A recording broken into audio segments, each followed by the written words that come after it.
try to keep this quick as possible. So I'm just want to do a short video of some do's and don'ts with a 2.5 liter stock-ish, mildly modified. I'll touch on some turbocharging stuff as well. Even though I'm not there yet, but I'm been working towards boosting the car for a while. So a couple of do's. Now, some of it's totally obvious and goes without saying. When you're driving a car daily and you start modifying it, making more power out of it, demanding more, driving it hard, and I'm emphasizing driving it daily as well, around a bunch of people, and just for the sake of your own pockets, you need to maintain everything. So engine, transmission, brakes, fuel system, this is 101. When you go to start beating on a car, trying to make more power out of it, literally trying to take more from it than it was intended for. Keep up on your oil level. Make sure you have good oil in it. I recommend Liqui Moly Castrol Edge, which was the original oil, what I use currently still from the dealership, and also AMSOIL. Transmission.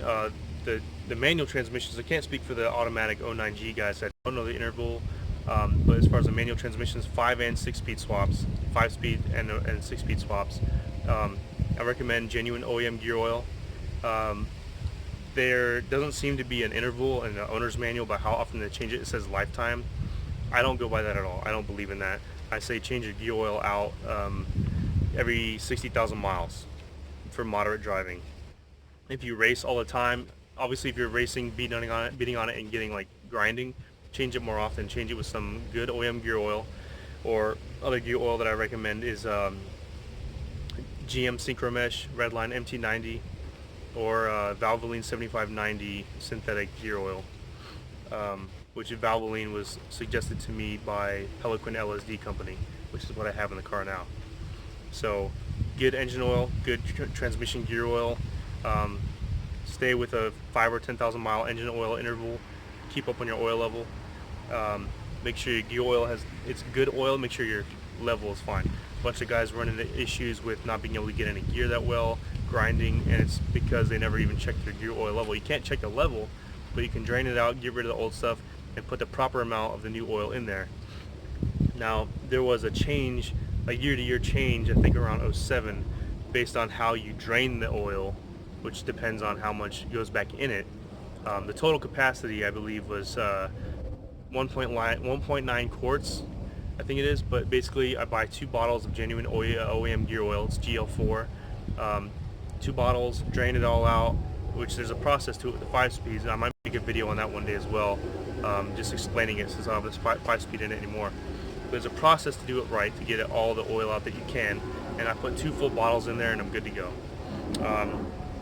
With the 6 speed swap, guys, it's a lot easier to drain the oil out, go figure, and it's 2.43 quarts of gear oil, which is the capacity. I put 2.5 bottles in it, call it a day, and it's good to go. Also, genuine OEM stuff is good, or the MT90 Synchromesh or Valvoline. Now, brakes.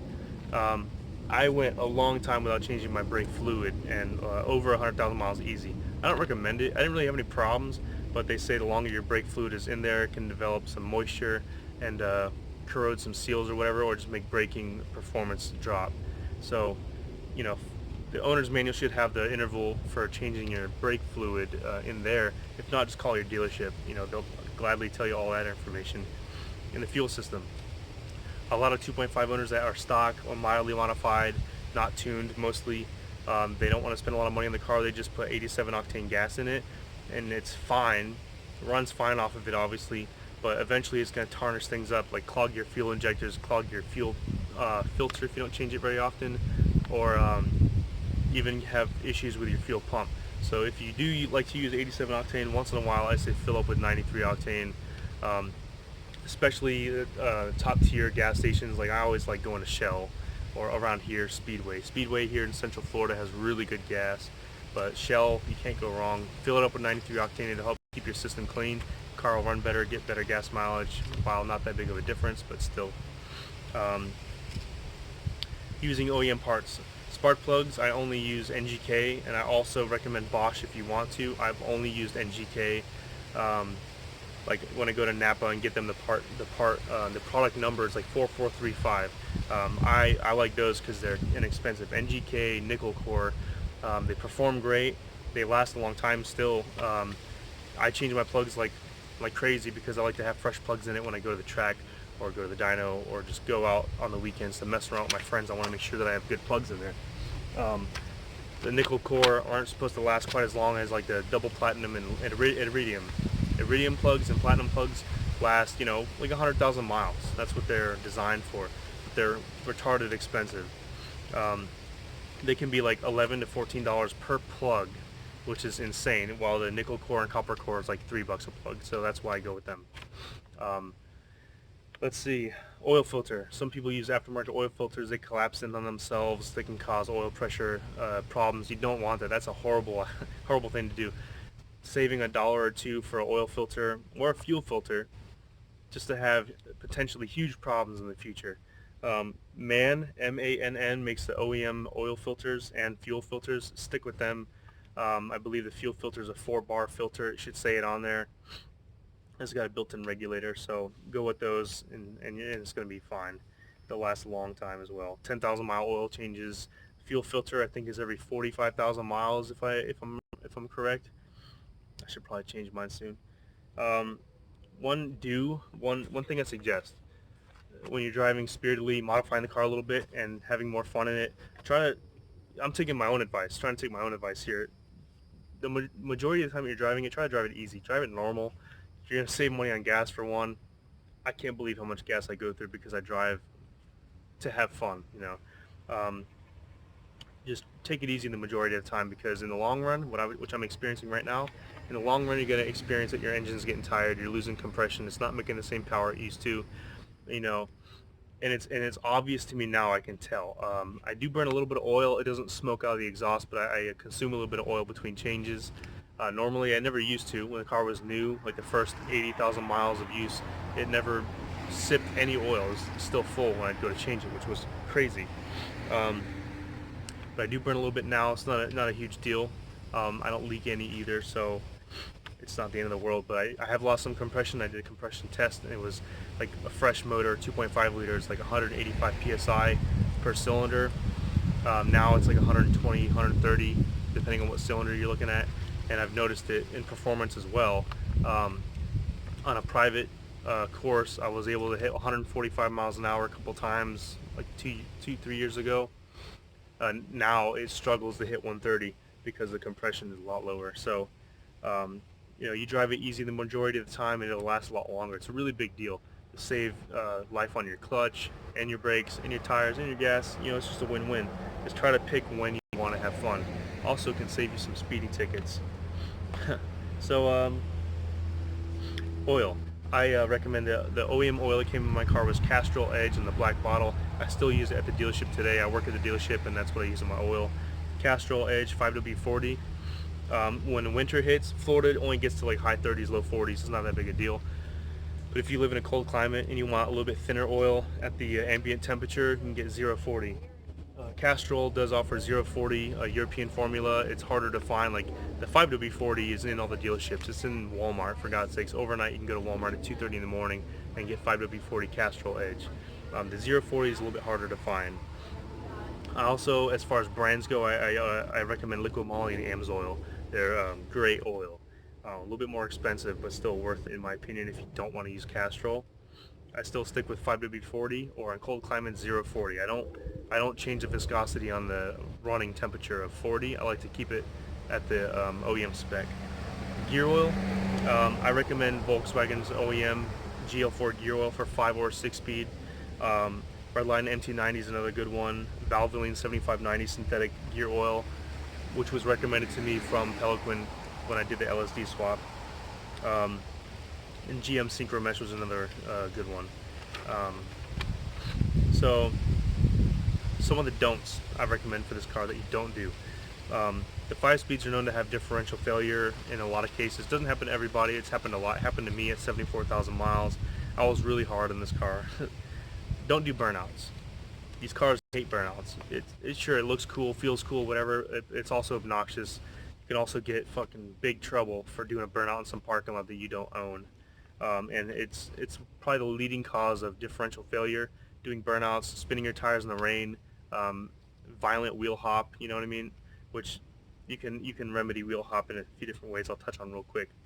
But differential failure is catastrophic. You want to avoid it, so don't do burnouts. Um, to battle wheel hop, what I found is when you replace a dogbone mount, subframe mounts, because they have a lot of play in them, a lot of voids to fill. So when your tires are trying to like catch traction and lose it at the same time, you get a lot of movement. Dogbone subframe mount, um, which are the two pucks in the subframe, transmission mount and engine mount, as well as lower control arm bushings. Lower control arm bushings is a huge factor.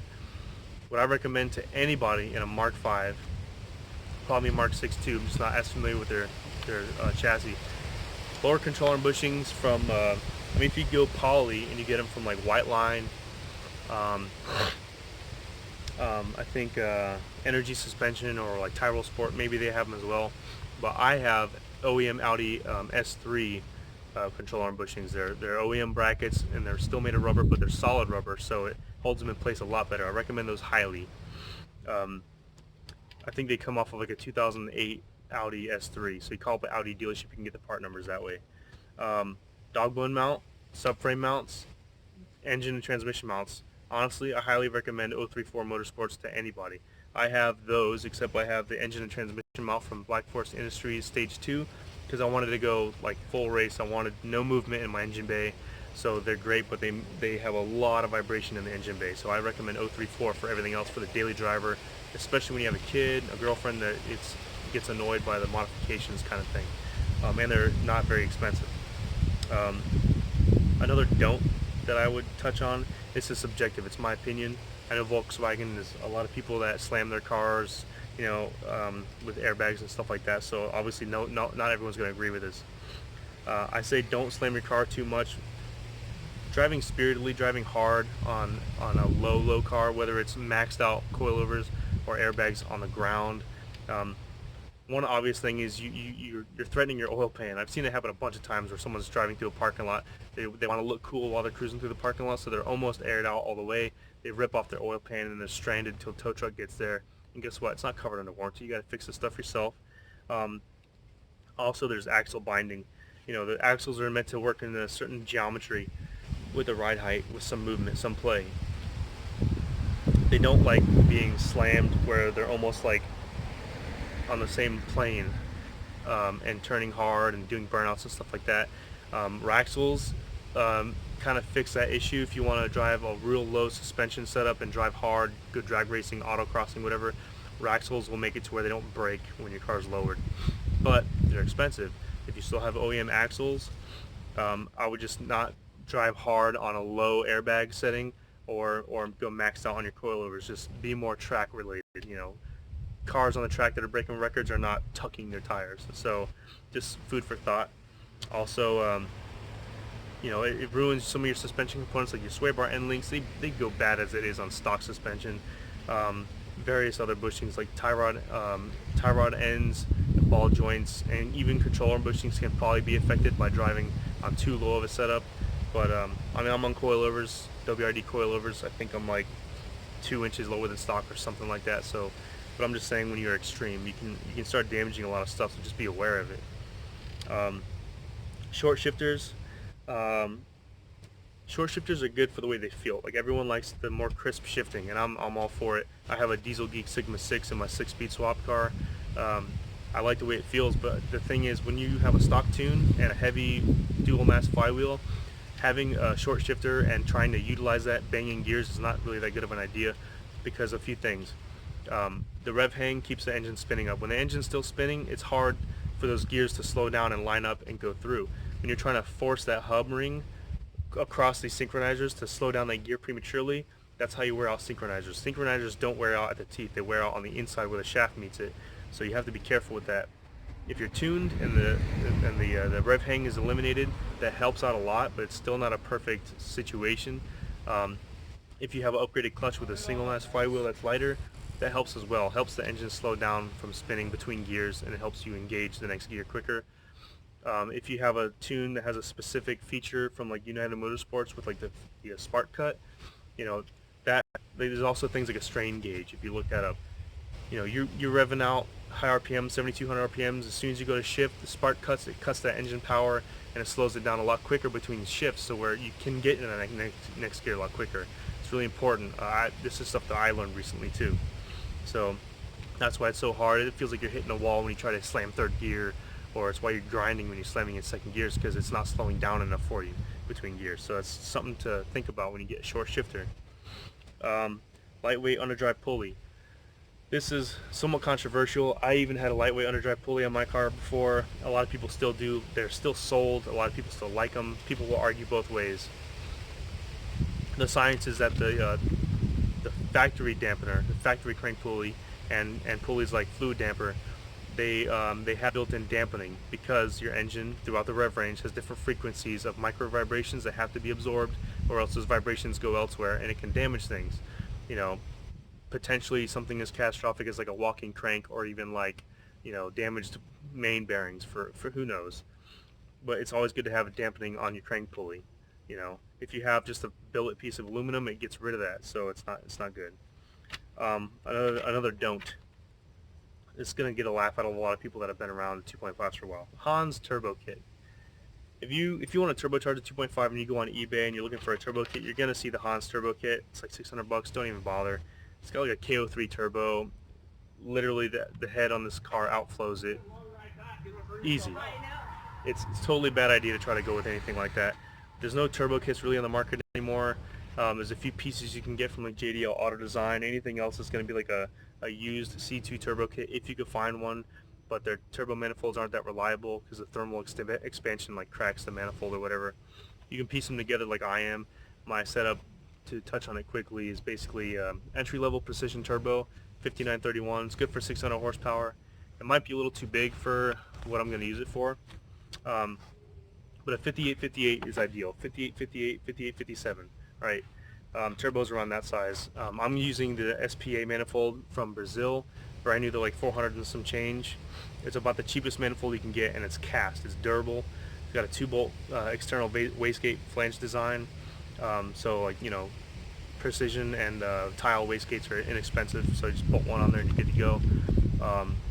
And I'm going to be using like a tile blow-off valve, Vibrant Performance front mount intercooler. They're cheap. They're like under 300 bucks. Good quality. I'm going to have the downpipe and intercooler piping made custom by someone locally. The turbo file, like I'm tuned by United Motorsports with NA. I'm going to be the same with United Motorsports when I go with the turbo file, because they're reliable. Jeffrey Atwood with UM was very passionate about the 5-cylinder, making their software as good as possible, and I think they're the best out there. Another good company with software is Integrated Engineering. As far as us NA guys go, and I don't really trust anyone else. The APR file doesn't really do anything. And there's a couple other guys, like small companies from like Canada and stuff like that. I don't want to say their names because I don't want to dog people out, but trust me when I say you cannot go wrong with United Motorsports. Now real quick, the path that I suggest with modifying the NA 2.5. For someone who's new to it, just bought one, they're stock, or they want to do a few bolt-ons, they don't want to spend the money to go turbo, because turboing the 2.5 properly is a lot of money. It's like around 10 grand, people will tell you, depending on how you go about it. So, intake manifolds. The only intake manifold on the market right now, currently being sold, is Integrated Engineering. It's around 750, 800 bucks. It's a real nice piece. A lot of R&D went into. As far as NA goes, the sought after setup is like a C2 Motorsports quick flow intake manifold like I got, which is discontinued, by the way. You can sometimes find them used for about 500 bucks. With United Motorsports tune, their SRI tune, it's about 600 bucks. And the best exhaust setup would be Evolution Tuning version 1 or 2. Evolution Tuning is a tubular equal length exhaust manifold that had proper R&D going into it, so the scavenging effect is there. It's working. It gains torque and horsepower instead of loses it, like OBX and Eurojet. They lose torque, and you don't want to lose any torque on a street-driven car that already doesn't have a lot of power. So Evo Tuning exhaust manifold with their downpipe if it's a version 2, high flow cat, and like 2 mufflers. 2 chambered mufflers is a good setup because you want the back pressure there. Straight piping at 2.5 is making it slower, and it doesn't even sound good. Of course, that's somewhat subjective, but it still doesn't really sound good compared to what you can make them sound like with proper exhaust. Let's see. deletes and block offs. Like you can delete the SAI, the secondary air injection. I don't know if there's a performance increase to it, but you need to get a resistor in there unless you get a tune that codes it out, because in states where you have emissions inspections, you need to have that check engine light off and the readiness all working properly, or else you're not going to pass. Vacuum pump is a common thing that leaks, so Spooling, their new version, and Integrated Engineering has block off plates and hose kits, so you can block off the vacuum pump, get rid of the leak, and take out the mechanical pump that is basically a parasitic drag on the motor. It's not a big drag, so you're not going to feel it. You're not going to be a whole lot faster when you remove it, but it's a why not kind of thing. So touching on a few other things quickly, if you want to go all out with NA, Integrated Engineering does offer high compression pistons. The rods are stronger, obviously, but the stock rods in this will handle anything you throw at an NA. But the aftermarket forged rods are lighter. High compression pistons also lighter. They did offer cams. I don't think they'll offer them anymore because they were so expensive. They were like $1,000 or so. Cat Cams is another company that does offer them still. They're like $980 for a set of cams for the 2.5 liter. It's Cat Cams, CAT. I think they had a few different profiles to choose from. So all those things considered, if you wanted to port the head, you can go all out with that. And the intake manifolds and exhaust manifolds and tunes that I mentioned already. And then the turbo setups, I kind of touched on that already as well. For those that don't know, stock internals, pistons and rods, pistons being the weak area, will handle around 350 wheel horsepower on stock internals with a good tune like United Motorsports, and that's around 13-14 psi. You can get forged internals and with low compression, and the sky's the limit. Some of the strongest 2.5 liters in the country right now are over 1,000 horsepower. Front wheel drive Mark III Golf with a 2.5 running 8.45 in the quarter mile. The new 2.5 liters in the RS3s, the Evo motors that are being used by like Malacca Motorsports and IROS Motorsports out west, they're Malacca is like 720 wheel horsepower, and IROS I think is around 1,000 horsepower, both using IROS Motorsports big turbo kits, and those guys are running with a IMS, I think an 850 kit with 700 something wheel. Malacca Motorsports, they ran a 9.8, I believe it was, no, 9.5 seconds in the quarter mile, and IROS Motorsports with his RS3s running 8.8. It's insane. So these motors, the sky's the limit if you want to put money into them. Now the gearboxes, 5-speed reliability, you need a LSD. The limited slip differential, like I touched on earlier on other videos and stuff like that, is the 5-speed differential can fail. LSD is a bit expensive. Peloquin or Wave Track is your options mainly. They're $950 to $1,050 typically. That usually includes a hardware kit, but also you'll factor in the gear oil. OEM gear oils like $25 a bottle or something like that. And then if you can do it yourself, great. If not, the labor is very expensive. I have a video you can find out on my channel where I pulled my 6-speed out and swapped the LSD in it, and steel shift works and other stuff like that. So it can be done, but it's not for someone who's never touched the car before. LSD reliability issue as far as I know, but it wouldn't hurt if you're getting up there in performance or you want to race a lot, autocross, drag strip, you want an LSD as well. But to my knowledge, they don't fail like the 5-speeds do. There's a lot of things I can go over, but I don't want the video to be too long. Maybe if you post comments below, maybe I'll make another video with some other things. Any do's and don'ts or anything specific modification wise you want me to touch on, just comment below and I'll make another video. The last thing right here that I'll touch on is common issues with the 2.5 liter cars altogether. 2005 and a half, like the first ones, 2006 models, they had issues with the timing system, which was revised, but the timing issues that were there, if the timing was not done in a car that you own, there's a good chance that you'll need to have the timing system done, or else you'll have some noise and potential failure. Door wiring harness, driver's side door, the wiring harness wasn't exactly too long or long enough. From opening the door, it'll eventually snag on it and short some things out. Ignition coils, early ignition coils, I think they're probably using ignition coils from an FSI or something like that, and they were having problems with the ignition coil for the spark plugs were failing. But They revise those, and you buy OEM coils at the dealership, and they're going to be more reliable than the 2.0 turbo coils, which is great. Um, and also the fact that the early models had 150 horsepower. But for those that don't know, with a slight differences in the intake manifold design, I mean very slight differences, very slight difference in mass airflow sensor versus map sensor, and just the software itself. You know, very minor differences there brings it from the 150 to 170 horsepower. But so you know, if you have a 150 horsepower Rabbit or Jetta, and you get a tune from any of these companies, United Motorsports, Integrated Engineering, um, whether it's a stage 1 or stage 2 with an intake manifold, the end result is, it doesn't matter if you started with a 150 horsepower car or 170, you're going to be at the same power level at the end of it, because the software pretty much bypasses all that, especially with the intake manifold. Because if you have a 150 horsepower model versus 170, and you have a slightly different intake manifold versus the two, if you take them off and put an intake manifold on it from, you know, C2 Motorsports or Integrated Engineering, you're obviously leveling you're going to be on the same playing field there. So that's really the only difference. Um, let's see what else we got here. This is a thing I've seen a lot of videos on. Is this noise normal? Is this okay? This ticking. When they pop the hood, and especially when they take the engine cover off and put like a cold air intake for the first time, they think there's something going on. They think they suck up water because there's ticking going on. The little ticking that you hear is fast paced, like tick, tick, tick, tick, tick, tick. It's the fuel injector pulse. You know, the fuel injectors have to open and close in a fraction of a second. So the pulse you hear from the electronics telling it to open and close is what you're hearing. It's not a big deal.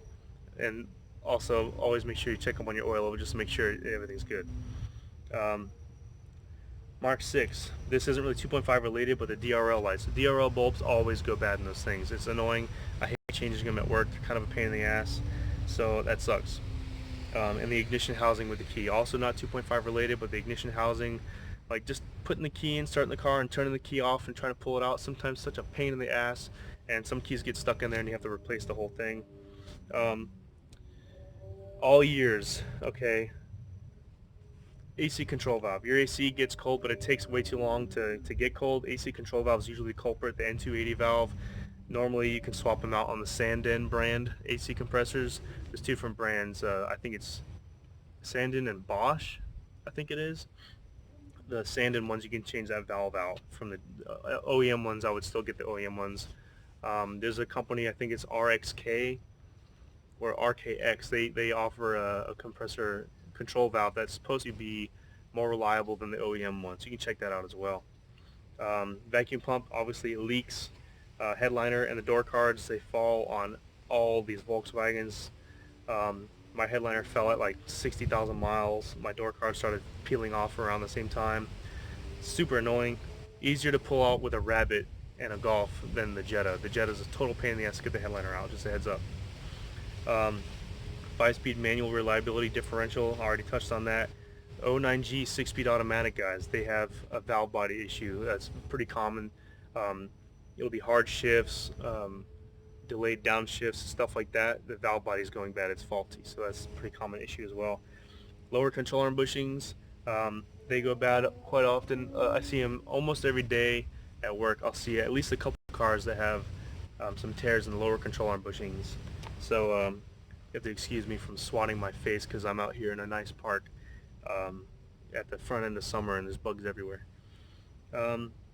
Upper strut mount bushings and bearings. Early on, I had a lot of clicking going on in my car. I think it was around 50 or 60,000 miles. I was lowered on some new speed sport springs on stock struts, and it wore out the struts. It wore out the shocks prematurely, and also had some negative effects on the bushings up top. Eventually, I had some clicking that sounded like an axle that was going bad, but it wasn't. It was just a bearing up top. The casing opened up, and the oil, or grease rather, flung out, or you know, kind of fell out from where the balls were, and eventually there was some noise from that. So that's somewhat common too. Whenever you have noise like that up in the front that's just clicking when you're turning your wheels at a stop or a low speed, it's most likely that the axles are always pretty strong and reliable in these cars, 5-speed and 6-speed. Also, a subframe clunking. Tyrol Sport, CTS Turbo, there's a few companies that make subframe collar kits. Dead set kits is another one that they're called. Like the Tyrol Sport is the most thorough one, but it's like 220 bucks. Um, CTS Turbo has a kit that's like 80 bucks, and there's also a kit for the rear subframe as well, should you want everything to be perfect. A lot of times you won't have a perfectly dead on alignment because the subframe shifts. It shifts left and right if you don't have a collar kit in there. So a lot of times what you'll hear is when you come to a stop, like an abrupt stab of the brakes from a low speed, or if you're parked and you put it in reverse and go to take off, you hear a clunk noise. It's from the subframe shifting. It's really annoying, and it happens on a lot of models. All of them, actually. I would say the ideal, everything considered from interior quality, engine performance, reliability, transmission reliability, everything. I think the ideal models for a 2.5 liter is 2008 to 2010, especially '09 and 2010, considering like the map sensor usage and stuff like that. That's just my opinion. So that's some do's and don'ts and some common issues and touching on some turbo stuff. Like I said, if you want to comment below with some questions you have or the other suggestions you think I should put in a video, just comment below. I read all of them. I pretty much reply to every single message I see. So there you have it. Until next time, see ya.